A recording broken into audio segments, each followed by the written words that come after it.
60 hours to glory। मरहले बढ़ते जा रहे हैं, पॉइंट्स आते जा रहे हैं, टीमें आगे पीछे हो रही हैं, मुकाबला सख्त है और मरहले अभी बहुत सारे बाकी हैं। पूरे के पूरे ग्रुप की एक जैसी ट्रेनिंग बहुत जरूरी है और एक जैसी महारत होना बहुत जरूरी है। वो एज दे से the strength of the chain is defined by the weakest link of the chain. बिल्कुल ऐसे ही है। अगर एक बंदा कमजोर है तो टीम पूरी कमजोर गिनी जाएगी। तो ये क्लोज रिकॉनेसेंस का वेपन्स आइडेंटिफिकेशन के साथ असल में क्या ताल्लुक बनता है? देखिए, आप टारगेट एरिया में गए, वहां आपने जाके देखा कि दुश्मन किस स्टेट ऑफ प्रिपेयर्डनेस में है या किस तरह डिप्लॉयड है। वो आके अपने पीछे बताना, जाके सब्सिक्वेंट मिशन जो आना है उस टारगेट का हदफ को तबाह और बर्बाद करने के लिए, उसके लिए फोर्स की तरतीब उस तरह दी जाएगी। हिदायत के मुताबिक तमाम टीम मेंबर्स, तमाम टीमों के, उनके पास 62 किट आइटम्स हर वक्त कंप्लीट होने चाहिए एक खास मयार के मुताबिक। अगर उनका मयार या नंबर कम हो तो नंबर काट लिए जाते हैं। डिटेल्ड मॉडल्स बनाना, नक्शे खींचना और फिर उसके ऊपर ऑर्डर्स देना, बेहतरीन काम किया। अच्छा सर, ये बताएं कि जो मॉडल है, मॉडल का कितना हिस्सा नंबर्स होते हैं, कितना परसेंटेज होती है मॉडल की? मॉडल मुझे तो कुछ बड़े अच्छे model is a aid, okay, presentation aid, right. तो आप चीज समझाने के लिए, बेहतर समझाने के लिए एड्स का सहारा लेते हैं। जितनी अच्छी होगी, जितनी बेहतर आम फहम होगी, उतना ही ज्यादा बेहतर तरीके से काम समझ आएगा तमाम टीम।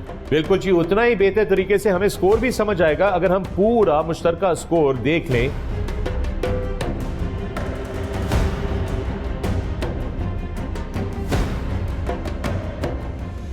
सबसे पहले मैं आपसे सर ये पूछना चाहता हूं कि जो स्टार्ट पॉइंट है, यहां से आगे अब किस नौयत के इम्तिहान होंगे? स्टार्ट पॉइंट से टीम्स को उनका ग्रिड रेफरेंस दिया जाएगा चेक पॉइंट 1 का, जहां से इनका इन्फिल्ट्रेशन ऑपरेशन शुरू हो जाएगा। मुकर्ररा वक्त में इन्होंने पहले चेक पॉइंट तक पहुंचना है और रिपोर्ट करनी है वहां पे अंपायर स्टाफ को।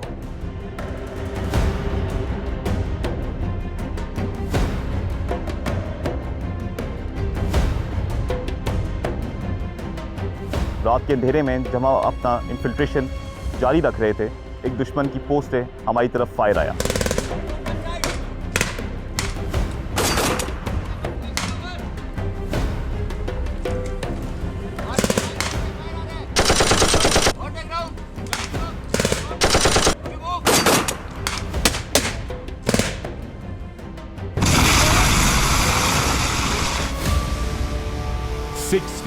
hours to glory।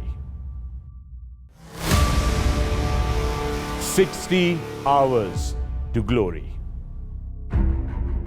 अस्सलाम वालेकुम, मैं हूं फखरे आलम और आप सबको खुशामदीद कहता हूं 60 hours to glory, पाकिस्तान की तारीख का सबसे बड़ा रियलिटी शो जो मबनी है 4th international Pakistan army team spirit के मुकाबलों पे। दोस्तों, मुकाबले चल रहे हैं। पिछले एपिसोड में आपने देखा कि असेंबली एरिया के रिजल्ट्स आपके सामने थे। Multan charging bulls looking really good right on top team Jordan के साथ साथ, मगर बाकी टीमों पे है अब बहुत सा प्रेशर।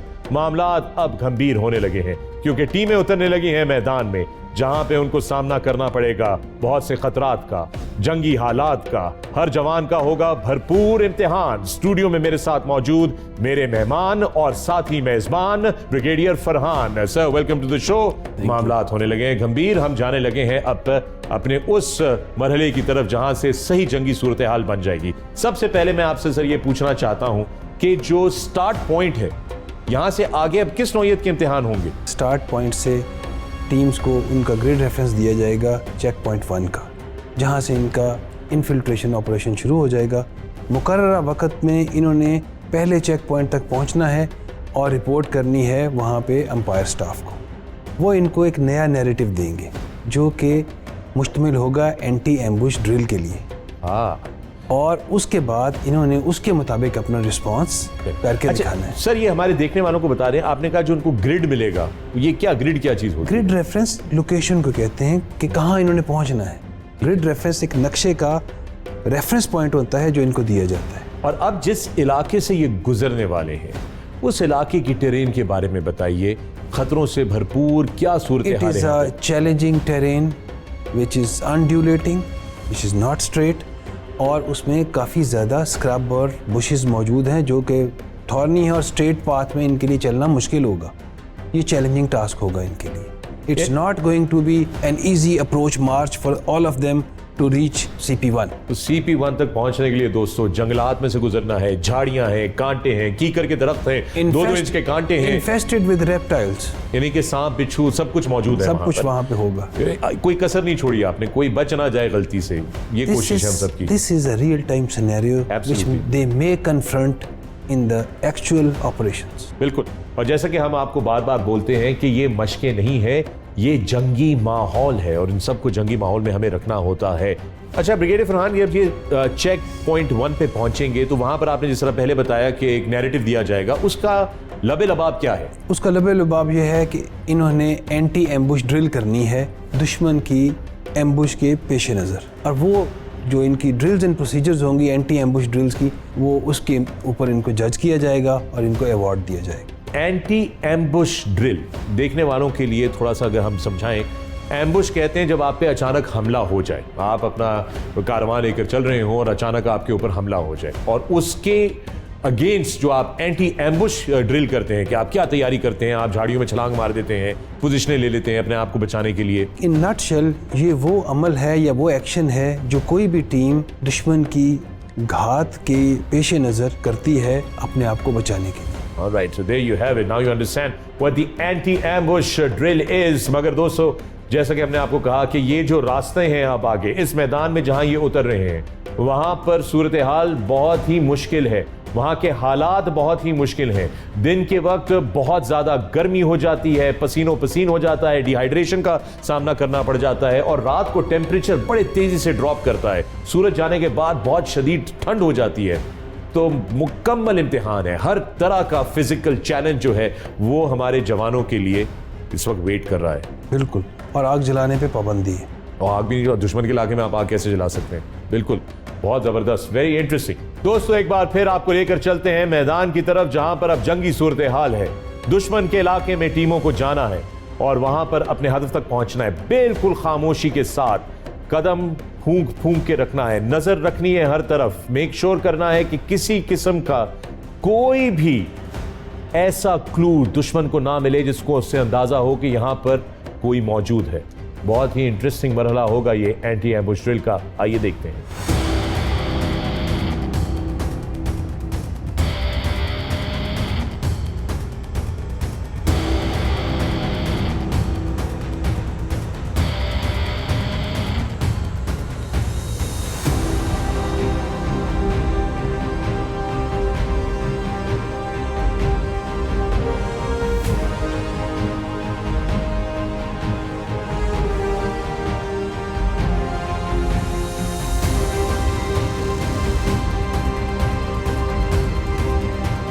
थोड़ी सी डीमोटिवेट थी अपने मेन इवेंट के लिए. मैं टीम को उस दौरान मोटिवेट करता रहा कि ये तो अभी स्टार्ट है कंपटीशन का, हमारा एक्चुअल जो कि इवेंट्स ऑन ग्राउंड होने हैं वो अभी बाकी हैं. जो उम्मीद है कि हम इस कंपटीशन में जो हमारे से स्टार्ट में गलतियां हुई हैं उनको हम कवर अप कर लेंगे.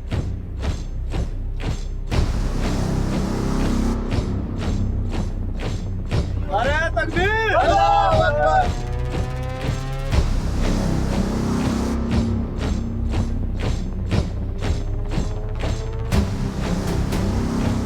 असेंबली एरिया से मैं ड्रॉप ऑफ पॉइंट की तरफ लेके जाया गया. उस दौरान मैं अपनी टीम के साथ बैठा था. मेरी टीम थोड़ी सी परेशान थी लेकिन उनका मोटिवेशन लेवल बहुत हाई था.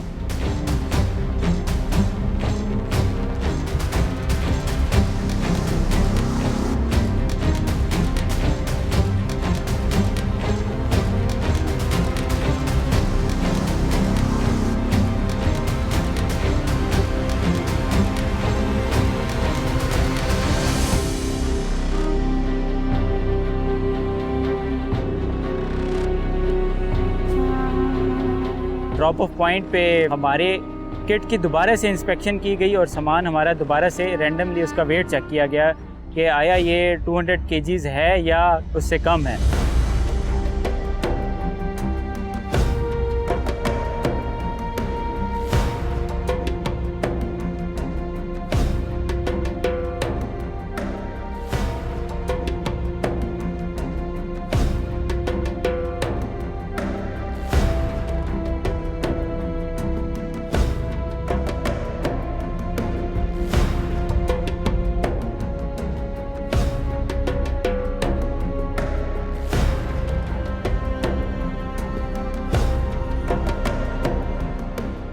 पाकिस्तान आर्मी टीम स्पिरिट 2021 की मशकें जो हैं वो अगले मरहले की तरफ जा रही हैं और सबसे मुश्किल मरहले की तरफ अब बढ़ने लगे हैं।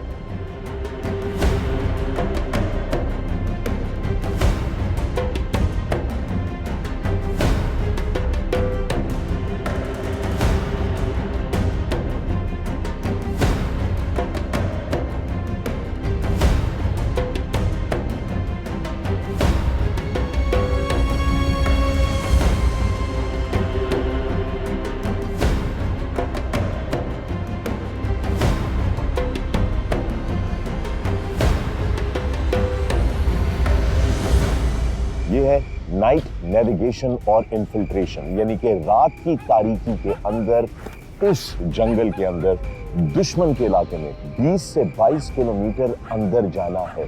ये मिशन स्टेटमेंट है अब हमारी टीमों का। टीमें तैयार हो रही हैं और अब जो मशक शुरू होगी, जैसे कि मैंने कहा, खतरे से भरपूर, क्योंकि यहाँ ये जंगल असली है, यहाँ पर जानवर है, जंगली जानवर है, सांप, सबसे बड़ा खतरा सांप, बिच्छू, कीड़े मकोड़े, और फिर साथ साथ में टीमों के लिए चैलेंजेस, सरप्राइजेस। कहीं पे भी दुश्मन इनको स्पॉट कर सकता है, कहीं पर भी इनके लिए कोई जासूस या कोई सिविलियन जो इनको सरप्राइज देने के लिए वहां पर मौजूद हो सकता है। ना ये अपनी टॉर्च इस्तेमाल कर सकते हैं, क्योंकि दुश्मन के इलाके में आप टॉर्च इस्तेमाल कर ही नहीं सकते। सिर्फ का तयन करना और अपने मिशन को फॉलो करके पहली चेक पोस्ट तक पहुंचना, ये सारे चैलेंजेस दूर करने हैं इन्होंने यहाँ पर। टीमें तैयार हो रही हैं। ये मामला अब अनाड़ियों का नहीं, सिर्फ खिलाड़ियों का है। और याद रहे, ये हैं तो ये शिकारी, लेकिन इन हालात में शिकारी खुद किसी भी वक्त शिकार हो सकता है।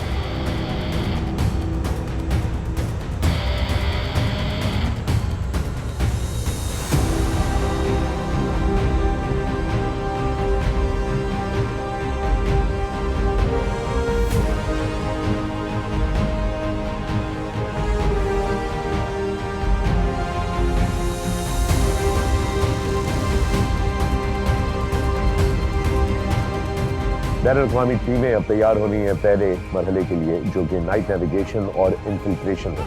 इस वक्त ये तुर्की की टीम जो है वो अपने नक्शे को स्टडी कर रही है और यहाँ से प्लान बनाएगी अपना आगे जाने के लिए। हर तरफ हमें जानवरों की आवाज़ आ रही हैं, गीदड़, भेड़िए और सांपों के बारे में मैं आपको पहले ही बता चुका हूँ। खतरनाक मराइल हैं और हर फैसला जो है वो आपके लिए मुश्किल हो सकता है। रास्ते में सरप्राइजेज हैं, कहीं एम्बुश हो सकता है, कहीं पे माइनफील्ड हो सकती है, या किसी और किस्म का सरप्राइज मिल सकता है। तो हर टीम को बहुत ही एहतियात के साथ यहाँ से आगे बढ़ना है।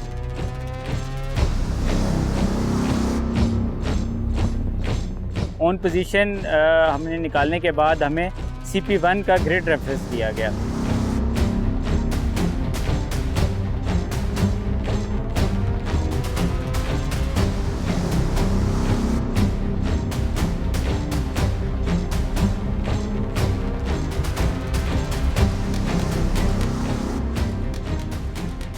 Ambush and anti ambush drill. दुश्मन के इलाके में बारूदी सरंग के अलावा दूसरे भी खतरात मौजूद होते हैं, इसलिए हर टीम को मुकम्मल तौर पे चाको चौबंद होना होगा।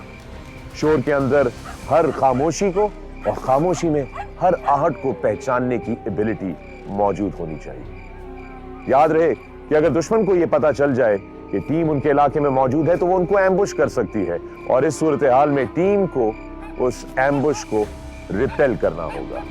हर चीज के नंबर्स हैं यहाँ पर। इस 60 आवर्स टू ग्लोरी है, गलती की गुंजाइश नहीं है, लेकिन अच्छी कारकर्दगी पे अच्छे नंबर जरूर मिलते हैं।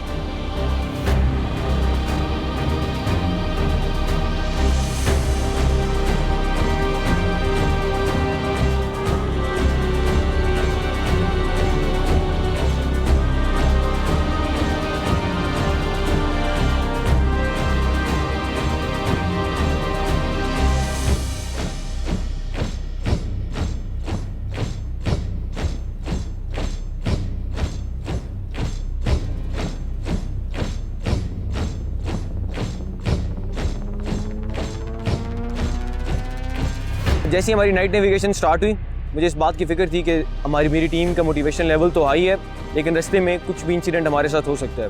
मैंने अपनी टीम को दुरूद शरीफ पढ़ने का बताया और हम नेविगेशन तेज स्पीड से करते गए। जैसे ही हम अपनी CP1 पे पहुँचे, CP1 पे पहुँचते ही टीम का मोटिवेशन लेवल और हाई हो गया, और वहाँ पर हमें नैरेटिव दिया गया और बताया गया, हमसे सिग्नल कम्युनिकेशन के बारे में पूछा गया और कुछ सवाल जवाब एम्बुश के बारे में किए गए, जिससे मुझे इस बात का अंदाज़ा हो गया था कि इस CP पर एंटी एम्बुश टेस्ट है।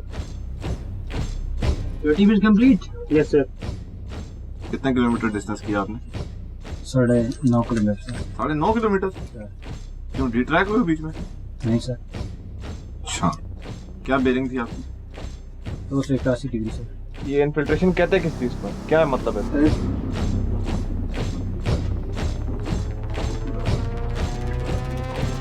3 लीटर सर, एलेबोरेट करो।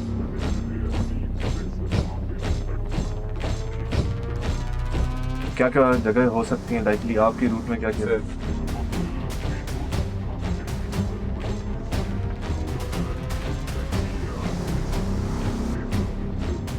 आपने कौन सी टाइप यूज की इन्फिल्ट्रेशन के लिए?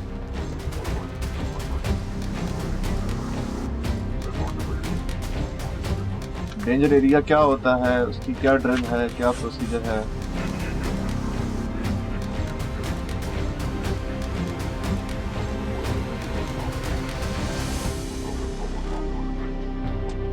नेविगेटर कौन है? क्या डिग्री थी और कितना डिस्टेंस था आपका इस सीपी तक, स्टार्ट पॉइंट तक?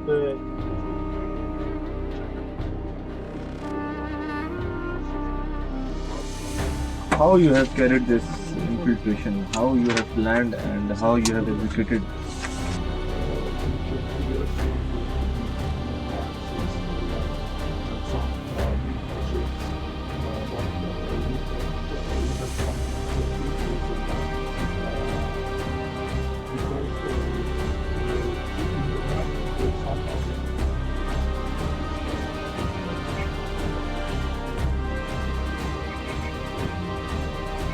How are you? Fine. How was your experience? It's good. English problem, no English problem, no issue, no issue. Good. Captain Murad coming. How he carried out his navigation plan? What was the technique of?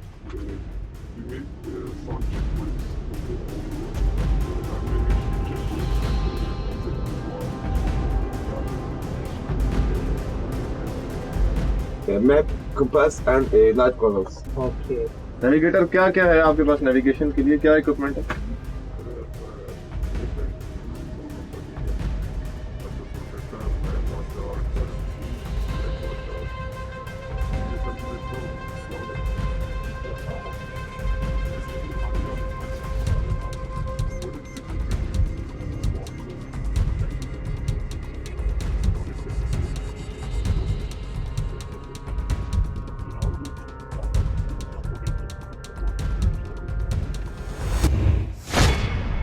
No room for error है, no margin for error है, गलती की गुंजाइश बिल्कुल भी नहीं है। Survival of the fittest. इस सीपी पहुंचने के लिए जो हमें टाइम दिया गया था उससे हम कुछ लेट थे। इसकी एक अहम वजह हमारे एक जवान की मेडिकल इंजरी थी। आगे आ जाओ, क्या हुआ है?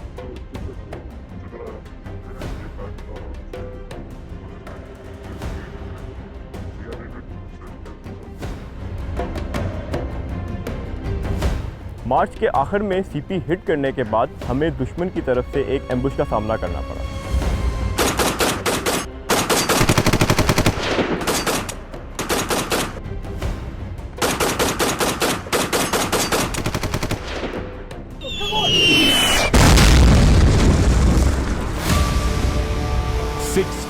hours to glory.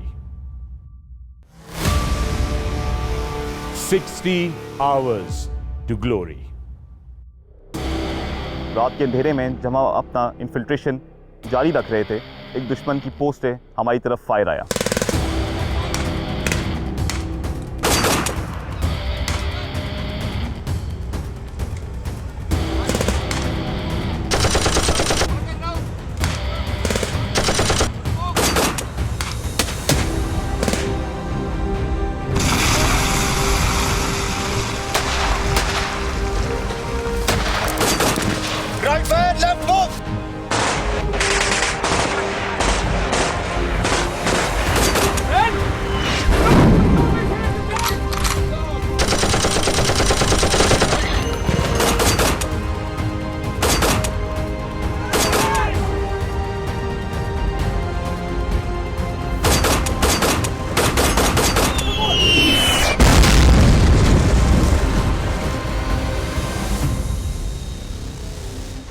Area is cleared.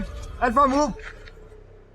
Anti ambush test के लिए हमें एक रास्ता दिखाया गया जिसमें हमें बताया गया कि दुश्मन का इलाका है और इससे हमें गुजरना है। गुजरते हुए रास्ते में मैंने अपनी टीम को क्विक बैटल ऑर्डर्स दिए और इस बात से ब्रीफ कर दिया कि रास्ते में किसी भी इंडिविजुअल्स पर एम्बुश आ सकता है और जिस पार्टी पर एम्बुश आएगा वो पार्टी कवरिंग फायर, जबकि दूसरी पार्टी जाके टारगेट को क्लियर करेगी।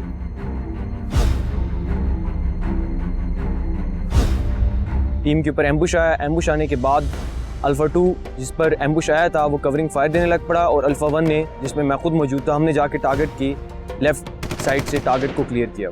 टारगेट के क्लियर करने के बाद हमने वहाँ पर रीआउट किया, जिसके बाद हम मूव कर गए। ये टेस्ट हमारा कुछ इस वजह से अच्छा ना हो सका था कि ऊपर जो टारगेट मौजूद था वो टारगेट काफ़ी कांटों वाली जगहों पर मौजूद था और हमारे बिग पैक्स कांटों में फंस गए थे, जिसकी वजह से हमारी स्पीड स्लो हो गई थी। इसलिए मुझे इस बात का अंदाज़ा था कि माइट भी इसमें हमें अच्छे मार्क्स ना मिले, but still we were hoping for the best और अगली नेविगेशन के लिए हम तैयार थे और मोटिवेशन लेवल हमारा आसमान को छू रहा था। दुश्मन की तरफ से किए जाने वाले एम्बुश के दौरान मैंने अपनी टीम को 2 हिस्सों में तकसीम किया, असाल्ट पार्टी और कवरिंग पार्टी। कवरिंग पार्टी ने असाल्ट पार्टी को कवर दिया और असाल्ट पार्टी ने दाएं तरफ से मनूवर करते हुए एम्बुश साइट को क्लियर किया।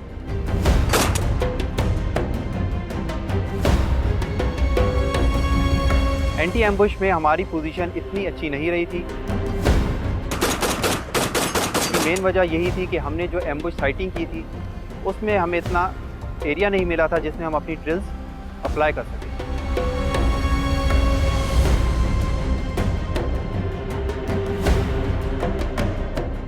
यहाँ पर जब हम जजेस के पास गए और हमें पता चला कि यहाँ पर हमने एंटी एम्बुश की ड्रिल करनी है, एंटी एम्बुश की ड्रिल सबसे पहले उसके लिए मैंने क्विक बैटल ऑर्डर्स दिए और जब हम पे एम्बुश किया गया तो हमें जो ड्रिल सिखाई गई थी उसको हमने बखूबी उधर डिस्प्ले किया और मेरे ख़्याल में हमारी ये ड्रिल काफ़ी अच्छी गई क्योंकि हमने इसकी काफ़ी ज़्यादा प्रैक्टिस की हुई थी।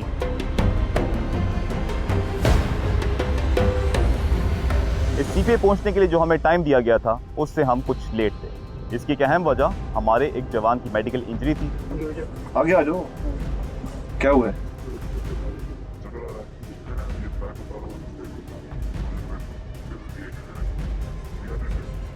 जिसको हमने फौरन से तिब्बी इमदाद दी और उसकी फिजिकल फिटनेस बहाल होने के बाद हमने अपना मिशन जारी रखा।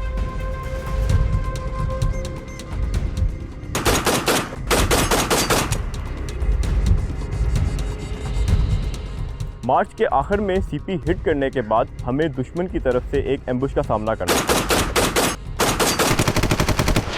जिस पे हमने बाहिफाजत और बड़े अच्छे तरीके से एंटी एम्बुश ड्रिल की और दुश्मन के हमले को नाकाम बनाया। हमारी तरफ से हमने इस ड्रिल को बड़े अच्छे तरीके से किया है। Now let's see what the जजेस थिंक अबाउट इट। किसी भी ड्रिल को बेहतरीन अंदाज में करने के लिए आपको उसकी बेहतरीन प्रैक्टिस करने की ज़रूरत होती है। एंटी एम्बुश ड्रिल की इस एरिया और टेरेन को मद्देनज़र रखते हुए हमने बहुत ज़्यादा प्रैक्टिस की थी जो कि हमारे लिए मददगार साबित हुई। हमने जिसमें बेहतरीन अंदाज में परफॉर्म किया।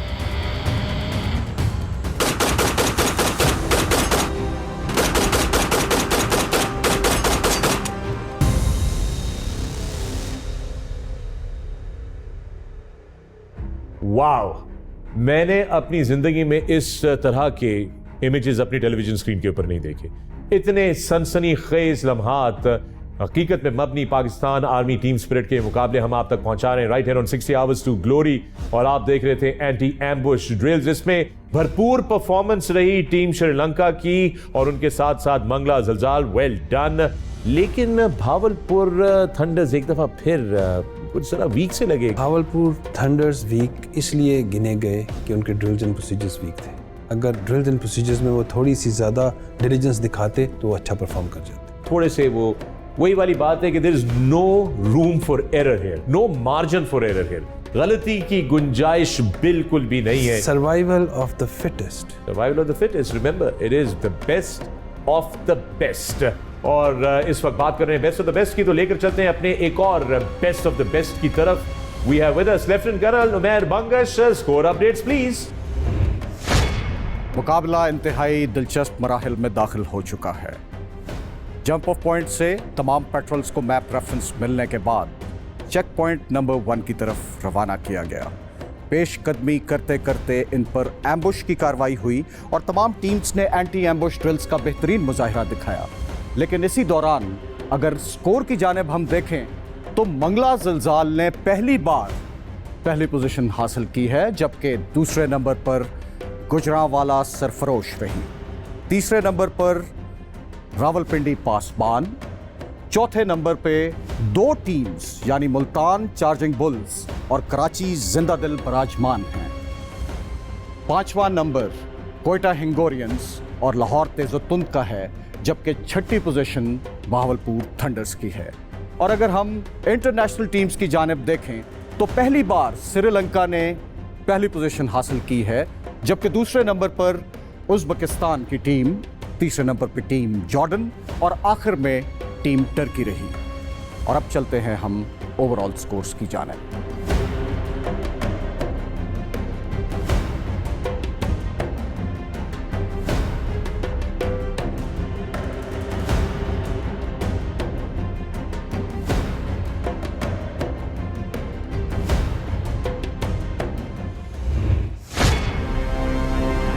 Welcome to Charat Boot Camp, home of the SSG.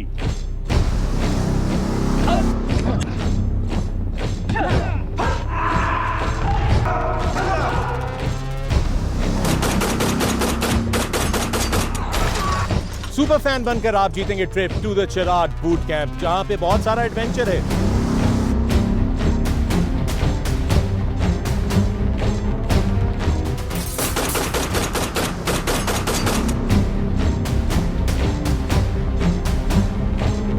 लेकिन साथ साथ में सर्वाइवल रेंज पे आपको मिलेगा मौका सीखने का वो तमाम गुर जो सर्वाइवल के लिए जरूरी होते हैं। You could be a John Rambo as well.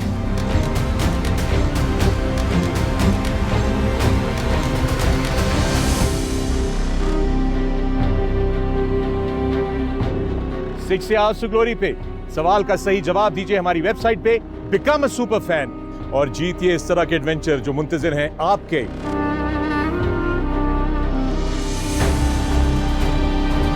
And come to the Eagle's Nest at the Sky Bridge, South Asia's longest zip line.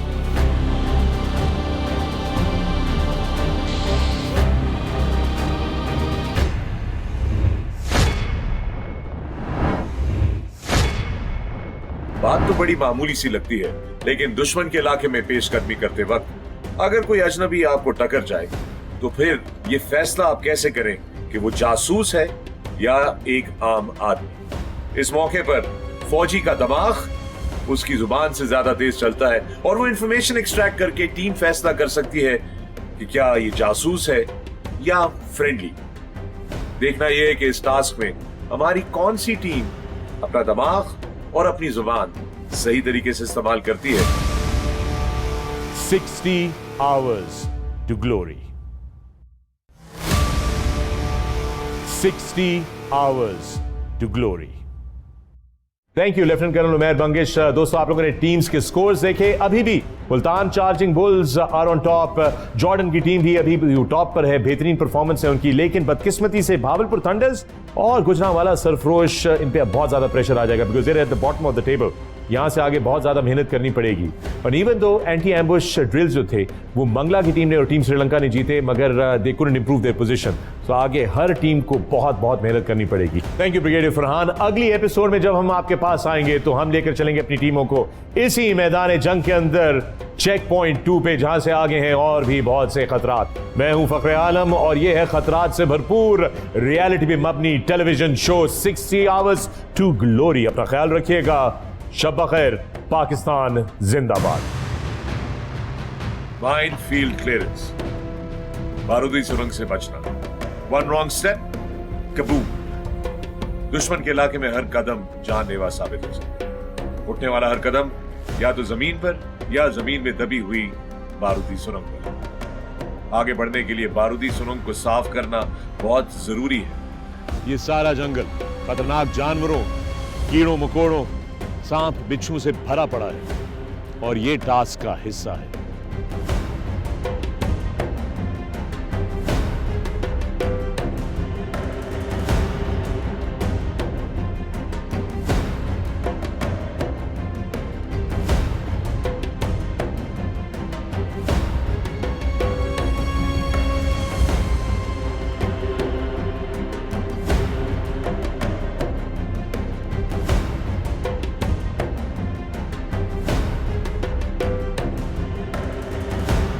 टीमों के मेंबरान में जज्बा फुल उरूज पे है, लेकिन क्या ये जज्बा उनको मंजिल तक सही सलामत और टाइम पर पहुंचा सकेगा, ये देखना बाकी है।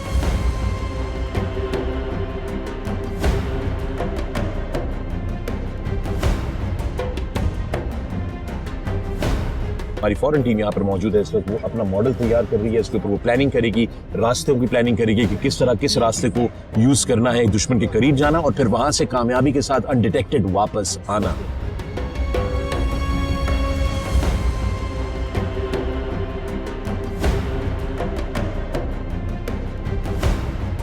इस वक्त जो टास्क है वो है selection and marking of heli landing zone, यानी कि ग्रिड के अंदर दुश्मन के इलाके में हर टीम को ये टास्क दिया गया है कि वो एक ऐसी जगह चुने, इंतखाब करे और वहां पर एक हेलीकॉप्टर्स की सेफ लैंडिंग जोन बनाए।